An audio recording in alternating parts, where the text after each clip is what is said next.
La Guinée va accueillir les 17 et 18 janvier prochains le Forum économique Guinée-Maroc. Cette rencontre d'échange permettra de renforcer l'accès de coopération entre Conakry et Rabat. Entre autres, il sera question aussi de présenter le climat des affaires en Guinée aux partenaires marocains. Idrissa Barry et Mamadou Souma nous donnent plus de détails. Ce forum est une suite logique des rencontres tenues au cours du séjour de Sa Majesté le roi Mohamed VI en février 2014. Il se tient à Conakry les 17 et 18 janvier prochains. Cette rencontre d'affaires est initiée par l'Agence de promotion des investissements privés APIP Guinée dans le but d'améliorer le climat des affaires en Guinée. Les objectifs réels du forum, c'est de pouvoir renforcer le lien de coopération entre le Maroc et la Guinée, aussi permettre aux deux secteurs privés d'échanger, de nouer des partenariats afin réellement de renforcer les capacités du secteur privé guinéen et de promouvoir aussi l'exportation des produits guinéens vers le Royaume du Maroc et aussi permettre aux entreprises marocaines de s'installer directement à travers des investissements directs étrangers vers la Guinée. Pendant ce forum, les autorités et le secteur privé guinéen présenteront aux partenaires marocains les opportunités d'affaires que pourrait leur offrir le pays dans différents secteurs. On aura un atelier sectoriel qui sera focalisé sur l'agriculture, l'élevage et la pêche. Un deuxième atelier qui sera focalisé au niveau de l'aménagement du territoire et du tourisme. On aura un atelier qui sera au niveau aussi de l'artisanat, au niveau de l'industrie pharmaceutique, du commerce, etc. Et donc les échanges se tiendront à travers des ateliers sectoriels suivis de rencontres entre entrepreneurs marocains et entrepreneurs guinéens et aussi entre entrepreneurs marocains et l'administration publique guinéenne et aussi entre le gouvernement du Royaume du Maroc et le gouvernement guinéen. En septembre 2014, un forum de ce genre s'est tenu à Casablanca entre les deux pays. En termes d'attente, la rencontre de Conakry pourra déboucher à la mobilisation des ressources nécessaires au financement des projets, à la concrétisation de différents accords déjà signés, à l'établissement d'un partenariat d'affaires entre les secteurs privés guinéens et marocains. Ce forum économique pourra aussi permettre la signature de nouvelles conventions entre Conakry et Rabat. Les incendies d'origine électrique continuent de faire ravage à Conakry. Ce matin, c'est à Yimbaya que s'est déclaré un incendie. Pas de perte en vie humaine, mais des dégâts matériels importants sont enregistrés. Alcini Bari et Aboukori Kourouma se sont rendus chez les victimes. C'est aux environs de 11 h que l'incendie s'est déclaré dans ce quartier Yimbaya, secteur 5. D'origine électrique, les tôles sont parties en fumée, des matelas en ruine, les murs fissurés, les citoyens désemparés. C'est l'atmosphère qui règne dans cette famille. Les voisins sont vite venus à la rescousse des victimes, apportant avec eux tout ce qu'ils peuvent pour éteindre le feu. C'est dû à l'installation, la mauvaise installation du courant électrique. Parce que le courant, il y a eu, comment on appelle ça, un coup de circuit qui a causé les dégâts. Nous, on a constaté, j'étais chez moi, j'ai vu les fumées qui sortaient. Je suis monté sur le mur, j'ai crié. J'ai dit, il y a le courant, il y a l'incendie. Pas de perte en vie humaine, mais des dégâts matériels importants. Le fils du propriétaire a vu ses documents consumés, sans parler de la somme que son père a perdue. Moi, mes documents de tout mon cycle jusqu'à l'université, tout est parti en fumée.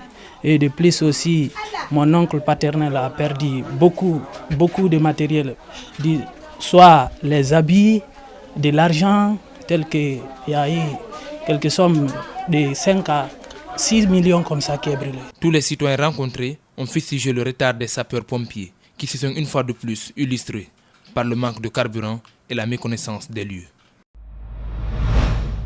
Georges Gandhi Farégué Tounkara, ancien président de l'Union guinéenne pour la démocratie et le développement, a rejoint sa dernière demeure ce jeudi 14 janvier 2016 au cimetière de Cameroun.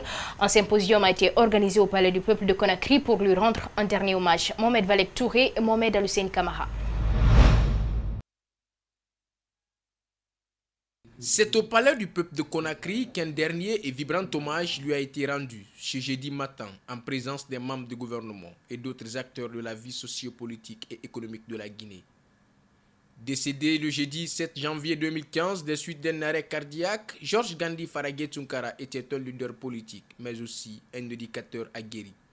au nom du président de la République, le professeur Alpha Condé, qui nous a délégué une très forte délégation du gouvernement pour témoigner la reconnaissance de la République, la reconnaissance de la Guinée à un de ses dignes fils. Sur l'échiquier politique, Gandhi a laissé ses traces. Sa disparition laisse sans voix les leaders politiques encore sous le choc. Pour le chef de file de l'opposition, le pays vient de perdre un de ses illustres et fidèles serviteurs, un de ses fils les plus émérites. Celui que nous pleurons aujourd'hui avait des valeurs et des convictions dans un environnement politique où l'inconstance est la chose la mieux partagée. Gandhi était digne de respect.